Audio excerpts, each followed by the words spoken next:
ហើយខ្ញុំពិតជាសោកស្ដាយមែនទែនឮដំណឹងមួយទៀតថាបងប្អូន3នាក់ដែលជិះឡានហ្នឹងគឺស្លាប់ទាំង3នាក់ឯអ្នកដទៃទៀតស្លាប់ផ្សេងទៀតហើយសកម្មភាពព្រឹកមិញនេះខ្ញុំមើលព័ត៌មានមិញនេះទៀតនេះគឺឃើញអាដាមអភិបាលខេត្តអភិបាលស្រុកអីហ្នឹងគឺគាត់ចុះទៅអន្តរាគមគាត់ចុះទៅចូលរួមពិនិត្យមើលជាក់ស្ដែងជាមួយនឹងបញ្ហាគ្រោះថ្នាក់ចរាចរណ៍នេះអញ្ចឹងមានការយកចិត្តទុកដាក់ខ្ពស់អំពីអាដាមអភិបាលខេត្តប៉ុន្តែយ៉ាងណាក៏នៅតែបាត់បង់អាយុជីវិតកម្មករយើងឃើញមានការយកចិត្តទុកដាក់ពីក្រសួងការងារមែនទែនហើយដោយសារមាន2ករណីនៅខាងសង្កាត់សង្ខ័រក្រុងស្វាយរៀងខេត្តស្វាយរៀងនោះមកករណីប៉ុន្តែគេស្លាប់តែ5នាក់ទេឯនៅខាងសាលាលេខ5សង្កាត់នៅសាលាលេខ5យើងស្រុកកំពង់ថ្លៃនេះស្លាប់រហូតដល់9នាក់ហើយកម្មករក៏ច្រើនដែរចំនួន50នាក់ឯនោះជាបឋមសូមក្រាបថ្វាយបង្គំចំពោះព្រះថេរានុត្រៈគ្រប់ព្រះអង្គដោយសេចក្តីគោរពនិងដោយសេចក្តីជ្រះថ្លាសូមគោរពជំរាបសួរពុកម៉ែបងប្អូនជនជាតិខ្មែរទាំងអស់ជាពិសេសថ្ងៃនេះសូមគោរពជំរាបសួរកម្មករកម្មការិនីរោងចក្រទាំងអស់ដែលធ្វើការនៅស្រុកខ្មែរយើងដោយសារតែថ្ងៃនេះនៅខេត្តកំពង់ឆ្នាំងរបស់ខ្ញុំនៅស្រុកកំពង់តឡាចខេត្តកំពង់ឆ្នាំងនៅមុខសាលាបឋមសិក្សាកំពង់តឡាចគឺនៅសាលាលេខ5មានជួបឧបទ្ទវហេតុគ្រោះថ្នាក់ចរាចរណ៍ដ៏រន្ធត់មួយដែលធ្វើឲ្យមានការបាត់បង់អាយុជីវិតកម្មករកម្មការិនីមកដល់ម៉ោងនេះឮថាជាង10នាក់ទៅហើយប៉ុន្តែមិនទាន់ច្បាស់ទេបើឯងនិយាយមួយម៉ាត់នោះបើសុំការអនុញ្ញាតថតឥឡូវបងចង់សួរថាឡានហ្នឹងពីកន្លែងមកมันផ្លូវខាងកើតមែនទេចាអញ្ចឹងបើកមកអញ្ចេះមកជើងចាមកពីខាងត្បូងមកចាគាត់មិនចេញពីឆ្លងវាវត្តកន្លែងគាត់មកពីខាងត្បូងចាដល់ជេពេលអញ្ចឹងគាត់មកចាំឆ្លងនៅទល់មុខឆ្លងវាសាលារៀនអាប្រឡោះកដាលហើយយើងត្រូវឈប់ចាំហ្នឹងគាត់ឈប់នៅចំប្រឡោះកដាលហ្នឹងហ្មងគាត់ឈប់នៅចំកុងតឺន័រមកពីខាងជើងហ្នឹងហើយឡានរោងចក្រផ្សេងទៅផុតបានគាត់ឆ្លងប៉ុន្តែមកហ្នឹងអត់ទាន់បានថាឆ្លងទៅទេនៅតែមកកន្លែងទេដល់ពេលរួចឡានគេមកបុកយកហ្មងអញ្ចឹងអត់មានឡានហ្នឹងអត់ទៅមុខអត់ទៅក្រោយអីទេគឺឈើកដាលនៅឈប់កដាលឈប់នៅកដាលមកចាគាត់នៅចាំឆ្លងចាំឡានគេមកផុតបានគាត់ឆ្លងហើយមិញដូចឮសូនឯងថាបច្ចេកថាឡានកុងតឺន័រមានមកពីជើងមួយកុងតឺន័រមកពីជើងប៉ុន្តែគាត់នៅចាំឡានកុងតឺន័រមកពីជើងហ្នឹងឆ្លងផុតបានគាត់ឆ្លងប៉ុន្តែខ្ញុំអត់ដឹងថាឡានកុងតឺន័រមកពីក្រោយទេមកពីក្រោយទៀតបែរទៅខាងជើងតែនៅកតុកហើយមកក្រាំងពេញទៅនឹងហើយខ្ញុំស្មាត់ដីខ្ញុំបានចឹងទៅខ្ញុំងើយក្បាលចឹងទៅខ្វាន់កន្លះម៉ែត្រទេអាកង់តឺន័រហ្នឹងមកជាប់ខ្ញុំលមៀខ្លួនចេញយកទៅមករួចខ្លួនហ្នឹងហើយអរគុណណាស់ហើយអូនឯងឈ្មោះអីបើមាសតាមតៃភ័ព្វតែតាមតៃភ័ព្វធ្វើការនៅរោងចក្រសុនស៊ីមអគារ16ចាអគារ16អរគុណច្រើនអូនអរគុណហើយបងប្អូនតេតងជាមួយនឹងគ្រោះថ្នាក់ចរាចរណ៍ដ៏រន្ធត់ព្រឹកមិញនេះឃើញថាយើងឃើញមាន2ករណីទី1គឺនៅខេត្តកំពង់ឆ្នាំងរបស់យើងនៅសាលាលេខ5ហើយករណីទី2កើតឡើងនៅភូមិថ្មីសង្កាត់នេះបងប្អូនណាសង្កាត់សង្ខ័រក្រុងស្វាយរៀងខេត្តស្វាយរៀងហើយសម្រាប់កំពង់ឆ្នាំងរបស់យើងពិតជាសោកស្ដាយមែនទែនកម្មការិនីចំនួន50នាក់ក្នុងនោះស្លាប់ចំនួន9នាក់បងប្អូនស្លាប់ចំនួន9នាក់ហើយស្រី8នាក់ប្រុសម្នាក់របួសធ្ងន់9នាក់ស្រី8នាក់ដែលនឹងរបួសស្រាលចំនួន35នាក់ស្រី34នាក់ករណីទី2គឺកើតឡើងនៅភូមិថ្មីគឺសង្កាត់សង្ខ័រក្រុងស្វាយរៀងខេត្តស្វាយរៀងរវាងរថយន្តដឹកជញ្ជូនកម្មករយុវជនដូចគ្នាបាទបងប្អូនដែលមានជនរងគ្រោះចំនួន40នាក់ស្រី24នាក់ក្នុងនោះស្លាប់ចំនួន5នាក់និងស្រី2នាក់របួសធ្ងន់ស្រាល6នាក់ប៉ុន្តែគួរឲ្យសោកស្ដាយកំពង់ឆ្នាំងរបស់យើងស្លាប់រហូតដល់9នាក់ច្រើនណាស់បងប្អូនហើយយើងមើលទៅពិតជាគួរឲ្យសង្វេគមែនទែនតាមសាក្សីដែលគាត់បញ្ជាក់នោះគាត់ថាឡានកម្មកររោងចក្រគឺមកពីខាងកលាញ់មកពីខាងកើតសាលាលេខ5ហើយឡានហើយឈប់ត្រៀមឆ្លងថ្នល់ឈប់ត្រៀមឆ្លងថ្នល់ហើយបានឡានកុងតឺន័រធំហ្នឹងមកបុកគិតពិតជាគួរឲ្យសង្វេគមែនទែនយើងគួរឲ្យសំណោះណាបងប្អូនចឹងហើយបានថាចូលរួមសោកស្ដាយផងហើយមានការចូលរួមពីអាដាមអាបាខេត្តអ្វីដែលយើងបានឃើញតាមវីដេអូដែលបងប្អូនប្រជាពលរដ្ឋធ្វើដំណើរឆ្លងកាត់ទៅវិញទៅមកនោះឃើញថាពិតជាគួរឲ្យរន្ធត់ពិតជាគួរឲ្យខ្លាចហើយ យើងពិតជាសោកស្ដាយគ្រោះថ្នាក់ចរាចរណ៍គឺថាមើលមិនឃើញទេប៉ុន្តែបើសិនជាយើងប្រុងប្រយ័ត្នខ្ញុំជឿថាវាមិនអាចកើតឡើងងាយបានទេហើយអ្វីដែលជាសំណួរអ្វីដែលជាចម្ងល់នោះថាតើនៅទីប្រជុំជននៅសាលាលេខ5មុខសាលាបឋមសិក្សាហ្នឹងទីប្រជុំជនហើយនៅនឹងមុខនៅនឹងសាលាបឋមសិក្សាហ្នឹងគឺយើងឃើញមានសាលាបឋមសិក្សាផងនិងវិទ្យាល័យផងប៉ុន្តែបើសិនជាយើងគិតមើលទៅថាវាមិនគួរនឹងមានគ្រោះថ្នាក់ចរាចរណ៍នឹងកើតឡើងទេមូលហេតុអីខ្ញុំនិយាយថាមិនគួរមានគ្រោះថ្នាក់ចរាចរណ៍កើតឡើងដោយសារតែទីប្រជុំជនហើយគ្រោះថ្នាក់ចរាចរណ៍នោះសោតទៀតគឺកើតរវាងឡានធំឡានកុងតឺន័រធំហើយនឹងឡានកម្មកររោងចក្រយើងមើលហេតុផល2ដែលគួរឲ្យសង្វេគទី1នៅទីប្រជុំជនប៉ុន្តែគ្រោះថ្នាក់ចរាចរណ៍មានន័យថាឡានហ្នឹងបើកលឿនរៀងខ្លួនឬក៏មកខាងលឿនមកខាងយឺតខ្ញុំនៅនេះក៏មិនទាន់ក្តាប់ព័ត៌មានបាន 100% ដែរថាតើឡានភាគីខាងណាជាអ្នកបង្កតើខាងរោងចក្រទៅបុកឡានកុងតឺន័រឬក៏ឡានកុងតឺន័របើកទៅបុកឡានរោងចក្រប៉ុន្តែទី1ទី2តកតងជាមួយនឹងទីប្រជុំជនហ្នឹងហើយទី2នោះតកតងការបើកលឿនឡានកុងតឺន័រភាគច្រើនក៏បើកលឿនឡានរោងចក្រភាគច្រើនក៏បើកលឿនមូលហេតុដែលខ្ញុំនិយាយថាកត្តា2យ៉ាងនេះដែលធ្វើឲ្យគ្រោះថ្នាក់ចរាចរណ៍វាមិនសមទី1ទីប្រជុំជនបើសិនជាឡានកុងតឺន័រក៏ដោយឡានរោងចក្រក៏ដោយកុំលឿនពេកទីប្រជុំជនហេតុអីក៏យើងបើកលឿនរហូតដល់ជួបឧបទ្ទវហេតុដ៏រន្ធត់បែបនេះតកង់ឡានយើងគួរពិចារណាទាំងតកង់ឡានគ្រប់គ្នាមិនមែនតែតកង់ឡានរោងចក្រមិនមែនតែតកង់ឡានកុងតឺន័រទេ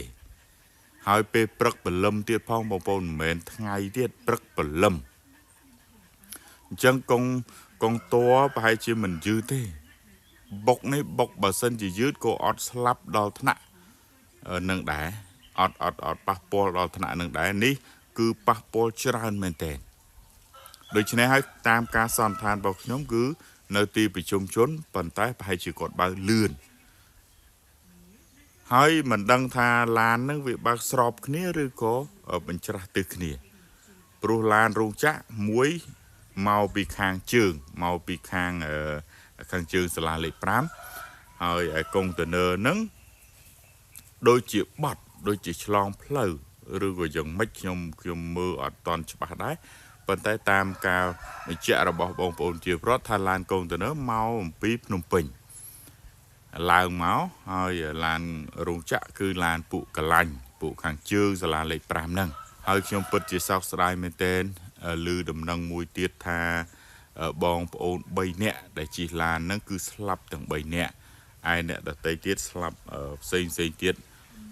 ហើយសកម្មភាពព្រឹកមិញនេះខ្ញុំមើលព័ត៌មានមិញនេះទៀតនេះគឺឃើញអាដាមអភិបាលខេត្តអាបាលស្រុកអីហ្នឹងគឺគាត់ចុះទៅអន្តរាគមគាត់ចុះទៅចូលរួមពិនិត្យមើលជាក់ស្ដែងជាមួយនឹងបញ្ហាគ្រោះថ្នាក់ចរាចរណ៍នេះអញ្ចឹងមានការយកចិត្តទុកដាក់ខ្ពស់អំពីអាដាមអភិបាលខេត្តប៉ុន្តែយ៉ាងណាក៏នៅតែបាត់បង់អាយុជីវិតកម្មការនីហើយគួរឲ្យសោកស្ដាយមែនទែនហើយរឿងរ៉ាវនេះមិនមែនជារឿងរ៉ាវឯកជនទេគឺជារឿងរ៉ាវមួយដែលក៏ក្រៅដល់ក្រសួងមុខងារក្រសួងការងារច្រឡំក្រសួងមុខងារជាស្រ័យផងក្រសួងការងារនិងបណ្ដុះបណ្ដាលវិជ្ជាជីវៈហើយពាក់ព័ន្ធជាមួយនឹងកម្មកររោងចក្រចំណុចទី2បើកលឿនមែនតែនទៅខ្ញុំរាល់ថ្ងៃនេះខ្ញុំជិះម៉ូតូក្តីបើកឡានក្តីបើសិនជាជួបឡានរោងចក្រគឺខ្ញុំបន្ថយហើយខ្ញុំអែបគៀនហើយបើផ្លូវពីអដុងទៅអូរ៉ាល់វិញ lan rung chạ bao lươn na bong bồn bao vút lươn men tên stirแต่ท่าอันนี้ก็ท่าดัดเป็นลังรung chạดัดเป็นลังลานบางรung chạนะรung chạดัดเป็นลังให้ยังเคยมีกรุธนะจีเลยกรุธนะจีnhật nhomปนใต้หาดไอ้บานเจียตะกองลานรung chạมุยเนื้อตายส่งฟาดเนื้อตายคัดคอมเนื้อแต่ชียิมบางเลื่อนแตงแต่ดังท้าไงนามุยหนึ่งจูบกรุธนะจราจรเชี่ยมันพอเต้ปลูกบางเลื่อนไปเนื้อเลือดองเพลย์เจียเลยปรามนั่งก็ได้เนื้อเพลย์เจียเลยบูนก็ได้เพลย์เจียเลยใบก็ได้เพลย์เจียเลยปีก็ได้เพลย์เจียเลยปุ่มมุยก็ได้เพลย์เจียเลยปรามยืนนั่งก็ได้เอาแต่เมียน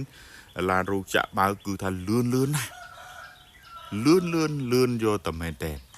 รถเอาเพลย์แต่ใบตุยโดยจะเพลย์เปียดองมอรัลกูเมียนรูจะเบาชราไม่แต่ได้ซาแต่กรรมการนี้บ่เยอะคือกดเมาไปทางเอารัลออมแรงตะเบียงจูก็เติมปีโปงลงเฉยหรือก็มาจูคางกระปงสปืนนึกก็มาធ្វើការងារនៅខាងដងនៅខាងសាត្រាចនៅខាងលងវែកសាលាលេខ5នឹងដែរហើយយើងឃើញផ្លូវតូចដូចជាផ្លូវក្រាំងសាលាលេខ5ចុះមកក្រាំងលវាដូចជាផ្លូវផ្សារត្រាចមកខាងភ្នំប្រធាតអីហ្នឹងដូចជាផ្លូវស្ពានពោមកខាងខ្សាច់សមកខាងទីរួមស្រុកសាមគ្គីមានជ័យអីឃើញថាឡានរោងចក្រមួយបើកលឿនហើយយើងកាលណាបើកលឿនបងប្អូនជួបបញ្ហាអីមួយទប់អត់ជាប់ទេជួបបញ្ហាអីមួយគឺថា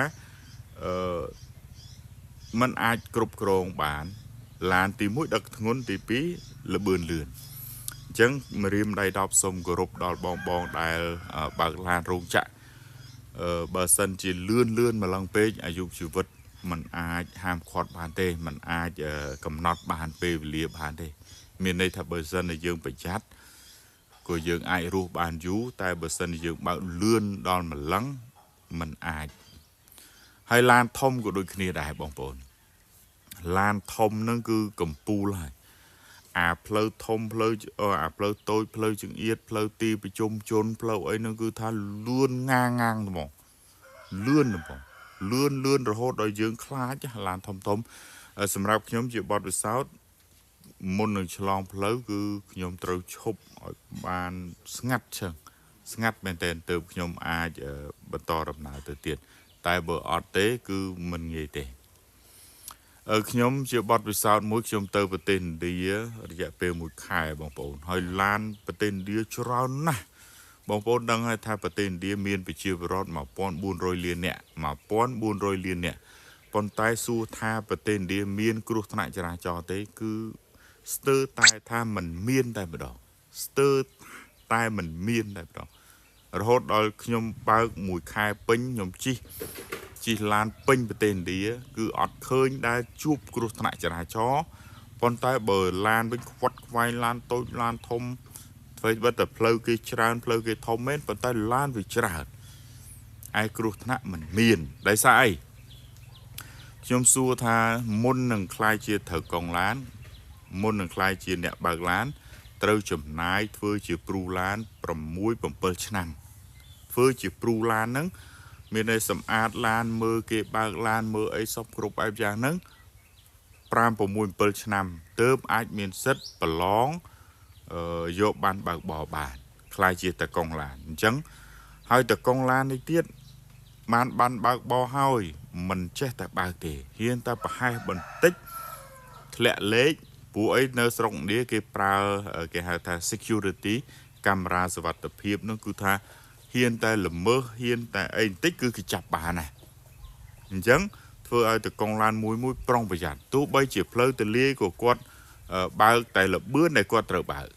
បើគេកំណត់ឲ្យ70គីឡូម៉ែត្រក្នុង1ម៉ោងគាត់បើកតែ70គីឡូម៉ែត្របើគេកំណត់ថា80គីឡូម៉ែត្រក្នុង1ម៉ោងផ្លូវហ្នឹងគាត់បើកតែប៉ុណ្ណឹងឯងឲ្យជាអៀតឲ្យទលាយមិនក៏គាត់អត់ទៅទៀតដែរតែបើស្រុកខ្មែរយើងកំណត់អាមិនកំណត់ទៅឲ្យតែទលាយគឺជន់កំណត់80ជន់ឲ្យ120ក៏មានដែរអញ្ចឹងពេលណាដែលជួបគ្រោះថ្នាក់ចរាចរណ៍យើងមិនអាចទប់ជាប់ទេ ហើយជាពិសេសដោយនៅទីប្រជុំជនអីចឹងយើងឃើញថាមិនគួរឲ្យមានគ្រោះថ្នាក់ចរាចរណ៍មិនគួរមានទេមិនមែនមិនគួរឲ្យមានទេគឺមិនគួរមានគ្រោះថ្នាក់ចរាចរណ៍នៅនឹងទីប្រជុំជនទេទោះបីជាមានការយកចិត្តទុកដាក់ពីរដ្ឋាភិបាលកម្ពុជាការសម្ដេចតេជោគាត់មានពាក្យស្លោករបស់គាត់មួយគាត់មានប្រសាសន៍ថាថ្ងៃនេះថ្ងៃស្អែកសូមកុំឲ្យមានគ្រោះថ្នាក់ចរាចរណ៍គាត់អត់ចង់ឃើញអាយុជីវិតប្រជាពលរដ្ឋកម្ពុជាយើងដែលធ្វើដំណើរតាមដងផ្លូវបាត់បង់ទេឬក៏ជួបគ្រោះថ្នាក់ទេប៉ុន្តែណាស់តែយើងទេមិនគោរពច្បាប់ចរាចរណ៍ខ្ញុំជឿថាបើគោរពយើងមិនមែនត្រឹមបន្ថយលបឿនមកដល់សាលាលេខ5ទេបន្ថយលបឿនតាំងពីវត្តតកុលមកតាំងពីដែងតាំងពីវត្តនេះមកពីមនីមកច្រឡំវត្តតកុលអធិស្ឋាន